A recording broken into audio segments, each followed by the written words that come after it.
بسم اللہ الرحمن الرحیم الحمد للہ رب العالمین والصلاة والسلام علی سید المرسلین و خاتم النبیین اما بعد۔ صحیح بخاری باب کتاب التہجد، حدیث نمبر 1152، اردو ترجمہ۔ جو شخص رات کو عبادت کیا کرتا تھا وہ اگر اسے چھوڑ دے تو اس کی یہ عادت مکروہ ہے۔ ہم سے عباس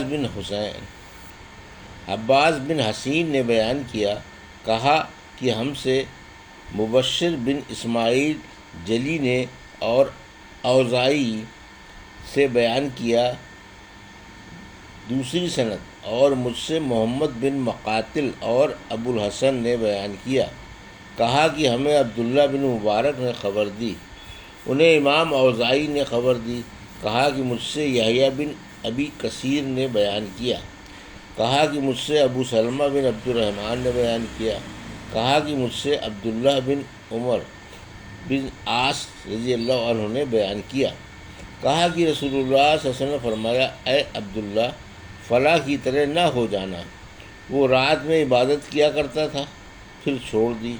اور حشام بن عمار نے کہا کہ ہم سے عبد الحمید بن ابو العشرین نے بیان کیا، ان سے امام اوزاعی نے بیان کیا، کہا کہ مجھ سے یحییٰ نے بیان کیا، ان سے عمرو بن حکم بن ثوبان نے بیان کیا، کہا کہ مجھ سے ابو سلمہ بن عبد الرحمن نے اسی طرح پھر یہی حدیث بیان کی۔ ابن ابی العشرین کی طرح عمرو بن ابی سلمہ نے بھی اس کو امام اوزاعی سے روایت کیا۔ حدیث نمبر 1153، ہم سے علی بن عبداللہ مدینی نے بیان کیا، کہا کہ ہم سے سفیان بن عینیہ نے بیان کیا، ان سے عمرو بن دینار نے، ان سے ابو الایاس صائب بن فروغ نے کہ میں نے عبداللہ بن عمر بن عاص رضی اللہ عنہ سے سنا، انہوں نے کہا کہ مجھ سے نبی کریم صلی اللہ علیہ وسلم نے پوچھا کہ کیا یہ خبر صحیح ہے کہ تم رات بھر عبادت کرتے ہو اور پھر دن میں روزے رکھتے ہو؟ میں نے کہا کہ ہاں حضور، میں ایسا ہی کرتا ہوں۔ آپ صلی اللہ علیہ وسلم نے فرمایا، لیکن اگر تم ایسا کرو گے تو تمہاری آنکھیں بیداری کی وجہ سے بیٹھ جائیں گی اور تیری جان ناتمہ ہو جائے گی۔ یہ جان لو کہ تم پر تمہارے نفس کا بھی حق ہے اور بیوی بچوں کا بھی، اس لیے کبھی روزہ بھی رکھو اور کبھی بلا روزے کے بھی رہو، عبادت بھی کرو اور سو بھی۔ حدیث نمبر 1154، جس شخص کی رات کو آنکھ کھلے پھر وہ نماز پڑھے، اس کی فضیلت۔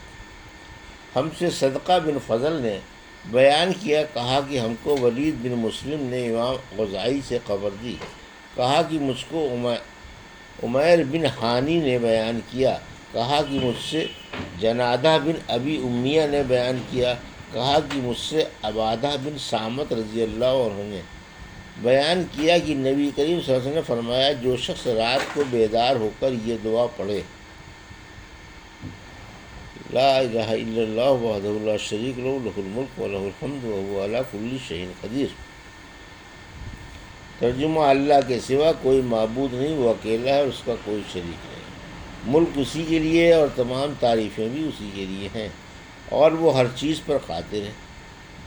تمام تعریفیں اللہ ہی کے لیے ہیں، اللہ کی ذات پاک ہے، اللہ کے سوا کوئی معبود نہیں اور اللہ سب سے بڑا ہے۔ اللہ کی مدد کے بغیر نہ کسی کو گناہوں سے بچنے کی طاقت ہے، نہ نیکی کرنے کی ہمت۔ پھر یہ پڑھے۔ ترجمہ: اے اللہ میری مغفرت فرما۔ یہ کہا کہ کوئی دعا کرے تو اس کی دعا قبول ہوتی ہے، پھر اگر اس نے وضو کیا اور نماز پڑھی تو نماز بھی مقبول ہوتی ہے۔ حدیث نمبر 1155، ہم سے یحییٰ بن بکیر نے بیان کیا، کہا کہ ہم سے لیث بن سعد نے بیان کیا، ان سے یونس نے، ان سے ابن شہاب نے، انہوں نے کہا کہ مجھ کو حشم بن ابی سنان نے خبر دی کہ انہوں نے ابو ہریرہ رضی اللہ عنہ سے سنا، آپ اپنے وعظ میں رسول اللہ صلی اللہ علیہ وسلم کا ذکر کر رہے تھے۔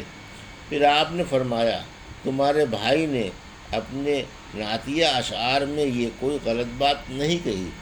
آپ کی مراد عبداللہ بن رواحہ سے تھی اور ان کے اشعار سے تھی، جس کا ترجمہ یہ ہے کہ ہم میں اللہ کے رسول موجود ہیں جو اس کی کتاب اس وقت ہمیں سناتے ہیں جب فجر طلوع ہوتی ہے۔ ہم تو اندھے تھے، آپ صلی اللہ علیہ وسلم نے ہمیں گمراہی سے نکال کر صحیح راستہ دکھایا۔ ان کی باتیں اس قدر یقینی ہیں جو ہمارے دلوں کے اندر جا کر بیٹھ جاتی ہیں، اور جو کچھ آپ صلی اللہ علیہ وسلم نے فرمایا وہ ضرور واقع ہوگا۔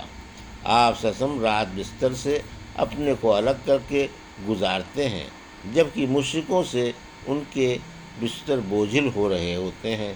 یونس کی طرح اس حدیث کو عقیل نے بھی زہری سے روایت کیا، اور زبیدی نے یوں کہا، سعید بن مسیب اور اعراج سے انہوں نے حضرت ابو ہریرہ رضی اللہ عنہ سے۔ حدیث نمبر 1156۔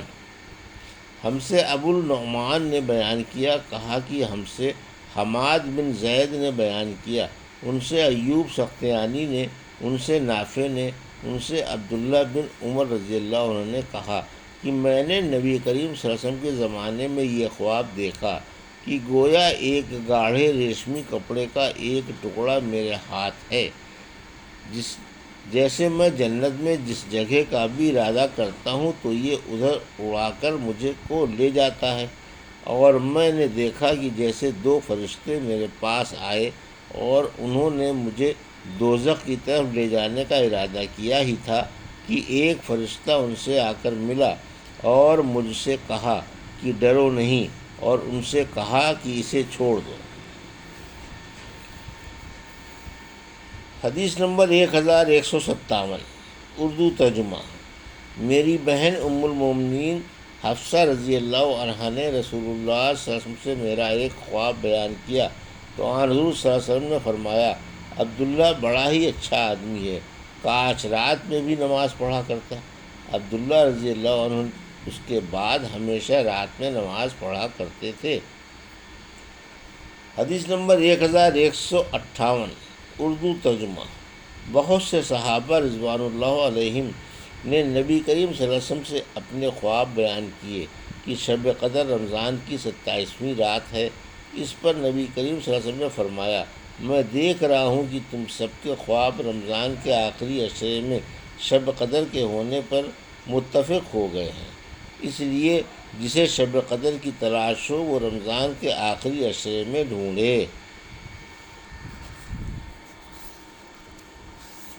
حدیث نمبر 1159۔ فجر کی سنتوں کو ہمیشہ پڑھنا۔ ہم سے عبداللہ بن یزید نے بیان کیا، کہا کہ ہم سے سعید بن ابی ایوب نے بیان کیا، کہا کہ مجھ سے جعفر بن ربیہ نے بیان کیا، ان سے عراق بن مالک نے، ان سے ابو سلمہ نے، ان سے حضرت عائشہ صدیقہ رضی اللہ عنہا نے کہ نبی کریم صلی اللہ علیہ وسلم نے عشاء کی نماز پڑھی، پھر رات کو اٹھ کر آپ نے تہجد کی 8 رکعتیں پڑھیں اور 2 رکعتیں صبح کی اذان و اقامت کے درمیان پڑھیں، جن کو آپ کبھی نہیں چھوڑتے تھے، یعنی فجر کی سنتوں پر مداومت ثابت ہوئی۔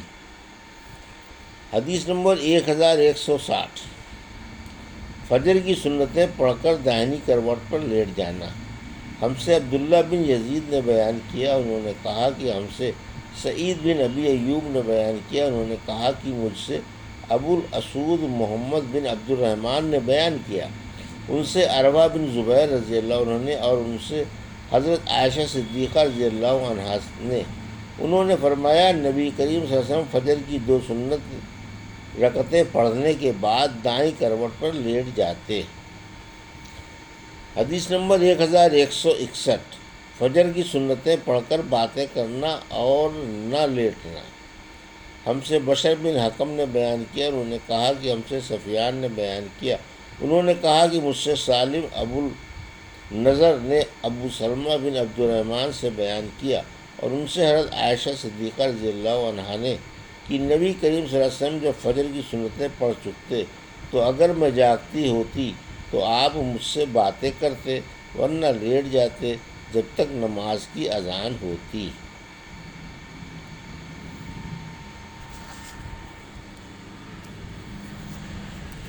یہ تھی صحیح بخاری باب کتاب التہجد کی حدیث نمبر 1152 سے 1161 کا اردو ترجمہ جو ابھی آپ نے سماعت فرمایا۔ اللہ سے دعا ہے کہ اللہ ہمیں ان حدیثوں کی صحیح سمجھ عطا فرما اور ان پر عمل کرنے کی توفیق عطا فرما، آمین یا رب العالمین۔